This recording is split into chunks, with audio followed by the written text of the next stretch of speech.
All right. So today, a little bit about Nagura, specifically Mikawa Shiro Nagura. These are used in traditional honing, sharpening with Japanese natural whetstones. These guys, my little penguins, we just had our first frost, so they only like cold weather, so they came out last night. Anyway, I put them over on the side. Anyway, back to these guys here. These are the stars of the show. Botan, Tenju, Majiro, Koma. Leave Koma for last. So, you have a JNet, one of these guys here. You want to hone, you can effectively just get a Tomo Nagura, hone on this, and you get one thing, you get one type of action. Use a different Tomo Nagura, you change things up a little bit, but essentially, these stones come out of the gate, in general ballpark of, grit, if you want to call it grit. Some stones are harder, some are softer. Ones that are harder will act finer, what have you. And you're using that Tomo Nagura, and you have a honing action with the abrasive slurry that you create on the stone, by rubbing it on there. So you hone on that, and particles, they score the steel, they eat the steel, and then you refine your edge.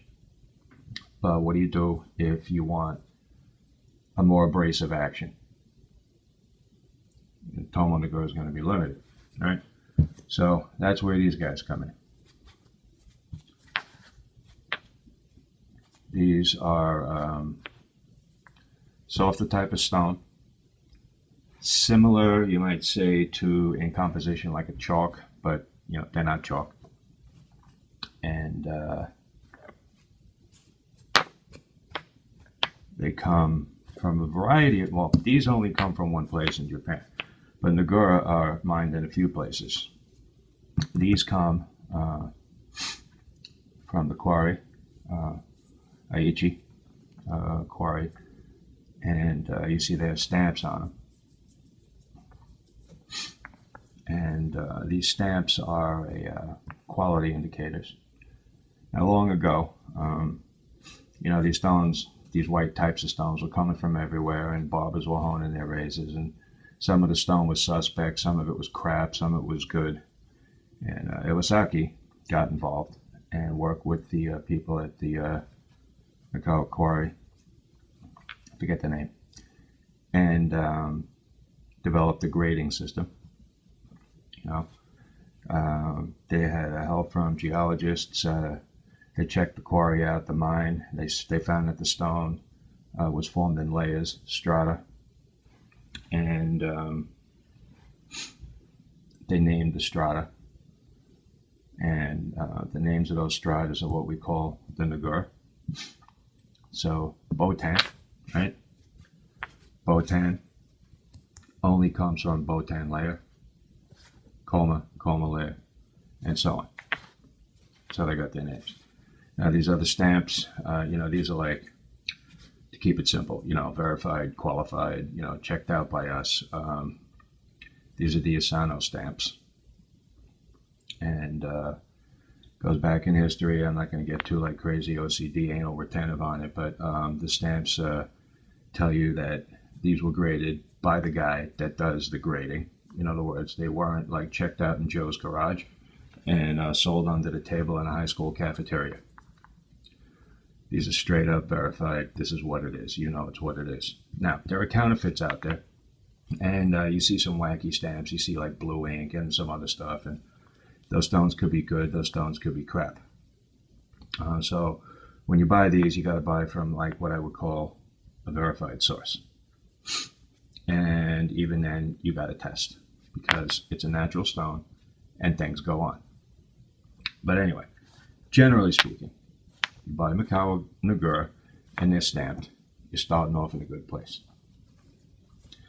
So the other stamps, this one here, in the little rectangle. that's the strata. So this is Botan, Tenyu, Majira, Koma. This here, the one right above it, this is your quality stamp. Now, quality here doesn't mean like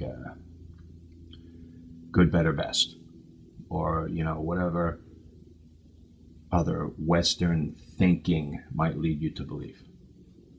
All right, the stones are graded differently with different thinking, so just try and roll with it. This, for example, and this. All right, duh. All right, even I get confused sometimes. I'm trying to get the glare off there. Okay, so you have a Koma, you have Botan, and you have quality stamp. All right, you notice this is square, and this is not so square. So what you have here, this is Tokyo, uneven shape, but it also relates to coloring. So you see the stripes. Right, so that's one grade, okay? This is predominantly square, predominantly white. So this is Betsu Taichu. Now sometimes it doesn't make sense. This one's stamped Tokyoju, but it looks predominantly white. And it's not exactly square, but it's squared off. Now the stripes here, you just can't see them because I got them sealed, but you can see some banding here. The light catches it just right, but it's there, and it's more prevalent on top. All right? But again, it doesn't mean that striped perfect shape is going to be a better stone for honing than one that's white and irregularly shaped. You may like the square better than oblong or whatever, but that's another story. Talking about the quality of the stone. Now, to judge quality of the stone, there's one way to do it, and that's to use it. There is no other way. You may find the stones with striping to be faster or slower. And just because you have a striped Koma that's fast does not mean a striped Botan is going to be fast. And vice versa. So it becomes trial and error. To use these stones, to be effective with them, you have to completely dismiss all types of formulaic thinking. There is no recipe. There is no stroke count. There is no color by numbers. It does not work. You have to learn to feel. You have to learn to sense. You have to employ all of the feedback that you're getting, visual, tactile, audible, into your honing to get the desired result. Now, basically, because we all like numbers and we all like lists, Botan is going to be most coarse. Tenyu is going to be a little finer. Jiro, a little finer than Tenyu. And Koma. Now, Koma is like this thing. You know, you got these internet experts that say you don't need it. You shouldn't use it. You shouldn't buy it. Well, it's expensive. And you can hone with just these three and go straight to Toma. And simple, albeit not accurate, logical thinking would say, well, if I use these three, why can't, after that, why can't I just, put in a Toma Nagura and take this out? Won't this achieve the same result? You don't know until you try. That's, the short answer. I'll tell you this. I always use coma. I have found that most of the people telling me to not use coma are the people who don't have coma, or the people that don't think spending money on coma makes sense. For example, if this stone cost $60, then this one, the coma, is probably going to cost 120 or more. I don't know. That's about 140 grams, I think. So that's going to be pushing 150. This is a very old piece. The stamps are a little faded, except here where the lacquer made it pop. But this is what I refer to, people in Japan will refer to as real coma from like way back when. I'll get to that in a second. But anyway, so your basic regimen, step 1, Botan, coarse. Tenju is step 2, a little finer. Nijiro, step 3, a little finer. And if you have it and you want to mess with it, coma would precede your Tomo Nagura. So that's basically it on the order and the stamps. Now, old stone. People say old stone is the same as new stone because they're all 25 million years old. Well, in one sense, that's correct. They are really old. They were formed like millions of years ago in, basic same deposits and so on.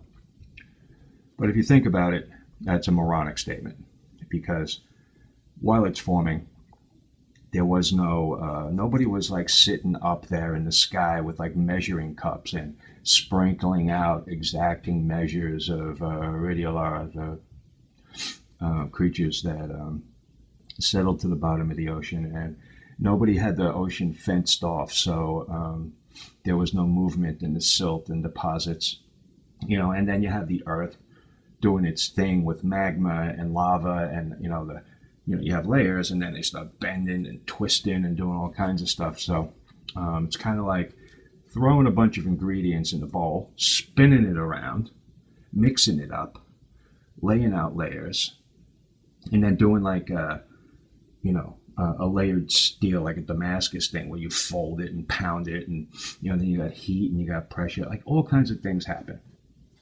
All right. So, old stone, older Nagura. Got to remember, the mine closed in the 70s, so everything is like from basically then. That's the quarrying, right? Well, anything called modern or new is going to be from that era. But this stuff was mined long ago, and it was highly coveted long ago. You have to read history, okay? You have to read about sword polishing. You have to read about the Meiji Restoration, Edo period. What was going on? How did art polishers come to be? What were people using? All right? These stones here are actually newer. I would say these probably came from the 60s. This one, way old, okay? Allegedly, this stone was quarried back during Meiji, and there were different tunnels used, and there was one quarry, and there were tunnels. Some tunnels closed as they exhausted the supply and they moved forward. So to keep it simple, this particular piece comes from like the original tunnel that Coma was mined from. All right, so that makes this possibility of being like 100 years old, coming out of the ground 100 years ago. That layer was formed differently than layers that were mined later. Good, better, bad, worse.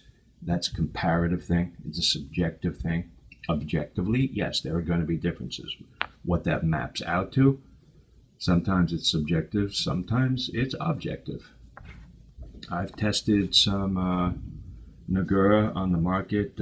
Some guys in the forums passing stuff around under the table at meets and stuff, and guys are honing with it, and they're emailing me because they know I use this stuff and pretty vocal about it. And they're like, okay, Keith, I'm using this stuff and it's like nothing's going on. So 6 or 7 of them sent me a stone or two to test, and a lot of it was inert crap.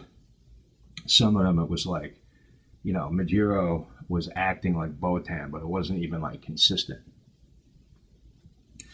So I don't know what happened. They got fake stones or just a bad batch. I don't know what the story is there, but um, that's why I test everything. Stone comes in, I work with it. When I dope it out, when I know what's going on, it goes in a box. I have drawers of cardboard boxes with um, like little pigeonholes. I have lists that tell me what I find, and then I figure stuff out. And if I run into something that's like wonky, it goes back. You know, the only time I deal with something wonky is when it's really special. I had a piece of coma from like a bazillion years ago from a sword polisher, and he sent it to me as a gift, and it was a wonderful stone to work with, but it had this like big massive inclusion in it, and I tried to cut around it, and I did, but it seems like there was a little bit more of it in a few other pieces I had said I gave away to people. Um, but the stone was so nice otherwise that I just kept rolling with it. I still have some of it around here somewhere. Um, and that's like the only time I'll deal with something that's giving me grief is when the surrounding stone is like really that awesome. This one's pretty. It's got like this nice little thing here and stripes, and I love that stuff. But if I'm honing and it's not doing what I need it to do, it goes in the can or it goes back to Japan, and I have it swapped out. And when I send something back, it's never any like great big deal. It's like, okay, fine, it's a problem, send it back, and then, we work it out. Because the people I'm like working with, they're like normal about it. They know it's a natural stone. If you buy a natural stone and you think it's going to be like, I don't know, Ready Whip or instant Jello pudding, you're setting yourself up for a disaster. All right. Part of the joy of using these is the unknown. Another part of the joy is learning the unknown and figuring out how to make it work for you. Anyway, so that's the starter piece on Mikawa Shiro Nagura. And I'm going to do a series. All right, I'm going to work with each one individually. I was going to do all at once, but it would be like it would take me like 3 days to edit it and a week to upload it. So I'm going to do it in segments.